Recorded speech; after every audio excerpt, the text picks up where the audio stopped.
When I pulled up to the gas station to fill up my work truck and saw the cones blocking the entrance, my first impulse was to complain. But then I remembered the techniques I'd been learning to shift my vibration, and I muttered, "Okay, universe, I'm trusting you here." It was that detour that led me to the place that would completely change my luck and financial destiny. This wasn't coincidence, it was the result of what I'd been doing for months. Stay with me until the end because I'm going to show you exactly what I did, something simple you can do too to unlock your prosperity. And subscribe to the channel now so you don't miss other inspiring stories like this one. I never imagined my life would completely change because of a closed gas station. But I'm getting ahead of myself. Let me go back 6 months when everything started falling apart. It was July 2023, and the Phoenix heat was unbearable, 115 degrees Fahrenheit on the streets. I worked 12 hours a day fixing air conditioning, came home exhausted, and Sarah would be waiting for me with that forced smile I knew so well. She'd lost her job in March, and since then I'd been carrying everything alone. The bills piled up on the kitchen table like a mountain that only grew. "Marcus, it's going to be okay," she'd say, touching my shoulder. But I could see the worry in her eyes. I felt the crushing weight of not being enough, of working so hard and never getting anywhere. It felt like the universe had forgotten me. August came and everything got worse. My work truck, a 2008 Ford F-150 that I needed to haul equipment, started making a strange noise in the engine. I took it to 3 different mechanics. They all said the same thing: the transmission was going out. Quote, $3,200 that I simply didn't have. That night, I sat on our apartment couch and felt something break inside me. Sarah was in the shower. I grabbed my phone and started scrolling mindlessly through feeds, trying to escape the anxiety squeezing my chest. That's when an ad popped up on YouTube. A guy talking about extraphysical power and how the energy around us shapes our reality. Normally I would have ignored it, but something in that moment made me click. The guy was talking about how our negative thoughts created energetic blocks, how mental exhaustion attracted more exhaustion, how we needed to clear our vibration to allow good things in. It seemed crazy, but also, it made sense in a strange way. I decided to buy his book that same night. I spent $15.99 I shouldn't have, but something inside me insisted. When the book arrived 3 days later, I started reading obsessively. I learned about the 7 chakras, about how to clear negative energy from your environment, about energetic protection before sleep. I learned about synchronicity, the idea that the universe sends us signs through coincidences that aren't coincidences. I started small. Every morning before leaving for work, I'd spend 5 minutes doing a mental energy cleanse, visualizing a white light around me, pushing away scarcity thoughts, repeating simple affirmations. I trust in the universe's redirection. I am open to receive. Sarah thought it was weird at first. "Marcus, are you okay?" she asked when she found me sitting on the bedroom floor, eyes closed, breathing deeply. "Just trying something different," I replied. I couldn't really explain it, but something was shifting. Not externally, the bills were still there, the truck still needed fixing. But internally I felt less panic. More open. September came. I got an extra job fixing the refrigeration system at a restaurant in Scottsdale. The owner paid me $800 cash. Exactly what I needed for a temporary fix on the truck. Coincidence? The old Marcus would have said yes. But the book said, synchronicity is the universe responding to your vibration. Still I had doubts. Lots of doubts. Was this real or was I just fooling myself? The answer came on a Tuesday in October in a way I never expected. I was installing an air conditioning system at a client's house in Tempe, a lady in her 60s named Dorothy. While I worked, she brought me cold lemonade and we started talking. She asked how I was doing, and for some reason I was honest. "It's been hard," I admitted. "I work a lot, but it feels like I never get anywhere."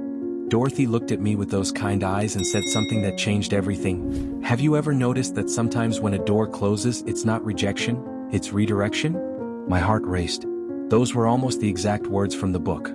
"In my life," she continued, "I've learned that blocks aren't punishments.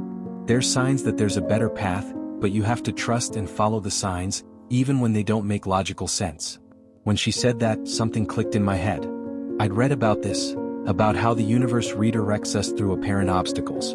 But hearing it from someone else, someone who had no idea what I'd been studying, felt like cosmic confirmation. That night, I went back to the book with new intensity.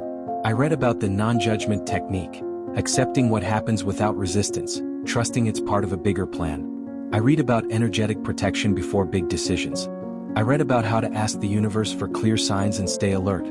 I started a daily practice, Every night before sleep I'd close my eyes, put my hand on my chest and say, I trust in the redirection. Show me the way. It was simple, almost ridiculous. But I did it with real intention. Sarah noticed the change. You seem lighter, she commented one night.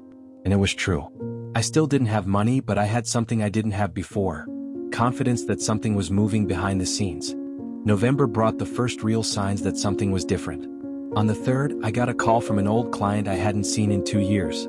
He'd found me on Google and wanted me to do complete HVAC maintenance on a commercial building in Mesa. The job paid $2,400. I almost fell out of my chair. Why did you call me after so long? I asked, curious. Man, I don't know, he laughed. Your name just popped into my head this morning. Figured it was a sign. A sign. That word again. I used the money to pay 3 months' rent in advance, something I'd never been able to do. Sarah cried when I told her. I knew things would get better, she said, hugging me tight. But I knew it wasn't just luck. It was different now. I was paying attention. I continued with the practices from the book. Every morning before starting the truck, I do a quick energetic protection. Visualizing a golden light shield around me, blocking negative energies from difficult clients, stressful traffic, scarcity thoughts. It seems silly, but it worked. I felt more centered, less reactive. A week later, on November 10th, something strange happened. I was driving to a job in Chandler when I took the wrong turn, an exit I'd never used.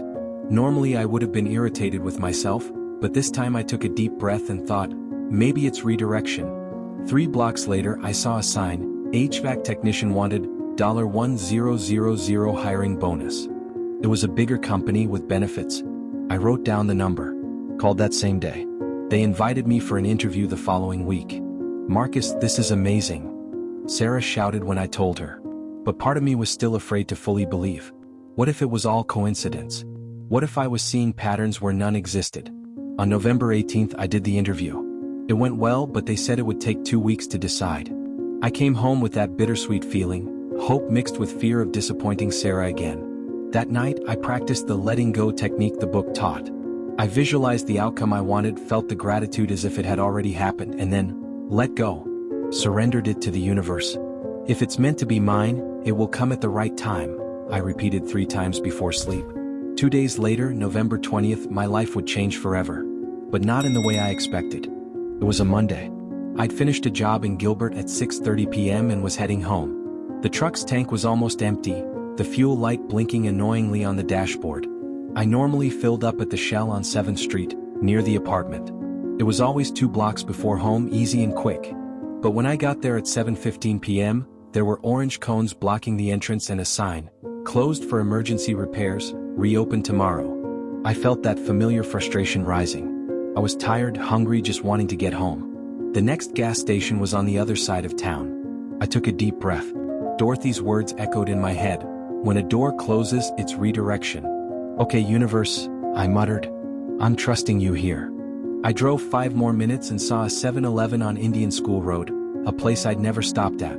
I parked at pump number 3, filled up $25, and when I walked in to pay, the smell of coffee and hot dogs mixed with cold AC hit me. There was a line of 3 people. I waited. My eyes wandered around the store, shelves of chips, refrigerators with energy drinks, and then the wall of lottery tickets behind the cashier.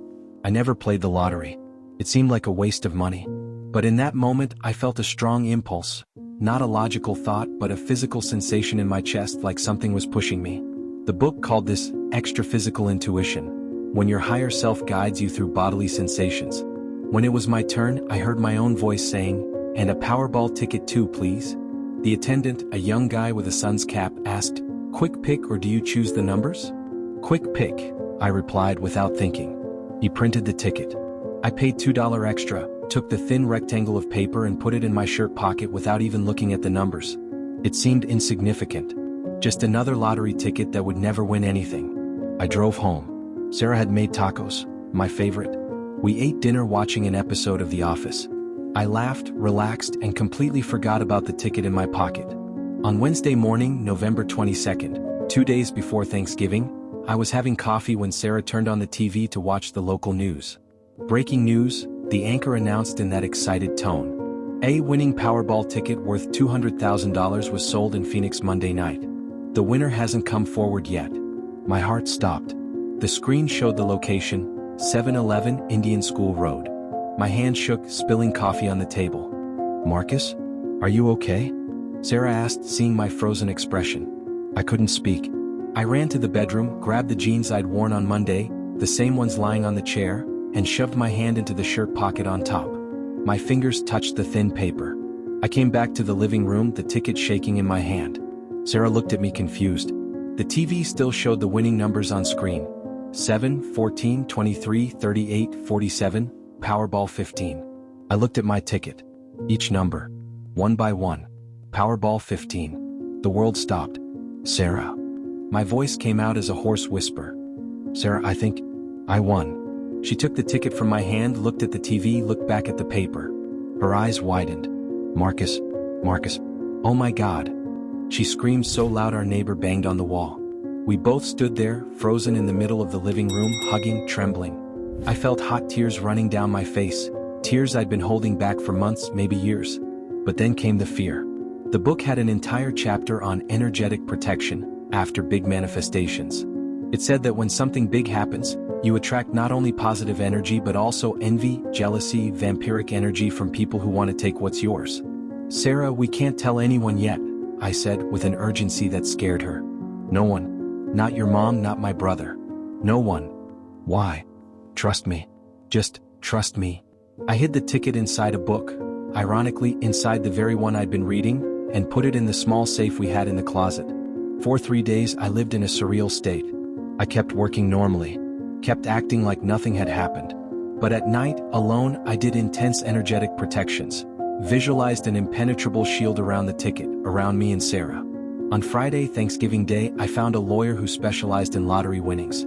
He advised me on everything: how to sign the ticket, how to claim anonymously, Arizona allows it, how to protect the money. "You were very lucky you didn't post anything on social media," he said. 90% of people who win do that and later regret it. But it wasn't luck. It was conscious protection. It was following the teachings.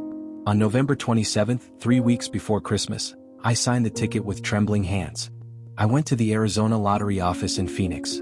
A nice woman named Janet verified the ticket, smiled and said, "Congratulations, Mr. Chin. You've won $200,000. $200,000. I had gone to the wrong gas station. I had followed an impulse that made no logical sense. I had trusted the redirection. And the universe had answered. Today, 8 months later, our life is completely different. We paid off all our debts. We bought a new truck for work. Sarah went back to school, something she'd always wanted but never had the means to do. And me? I still work with air conditioning, but now by choice, not desperation. But the money wasn't the biggest transformation. It was the mindset. It was learning that blocks aren't punishments, they're redirections. It was discovering that the universe speaks through impulses, synchronicities, closed doors that lead you to better doors. That closed gas station led me to the 7-Eleven. That inexplicable impulse made me buy the ticket. And the confidence, that tremendous confidence I developed through the practices, made me follow the signs even without understanding. If you're reading this and feeling like nothing works, like the universe forgot you, I ask you, pay attention to the redirections. Trust the impulses. Protect your energy. The path might not make sense now, but it will. It always does. If this story touched you, subscribe to the channel and share it with someone who needs to believe again. Your manifestation is closer than you think.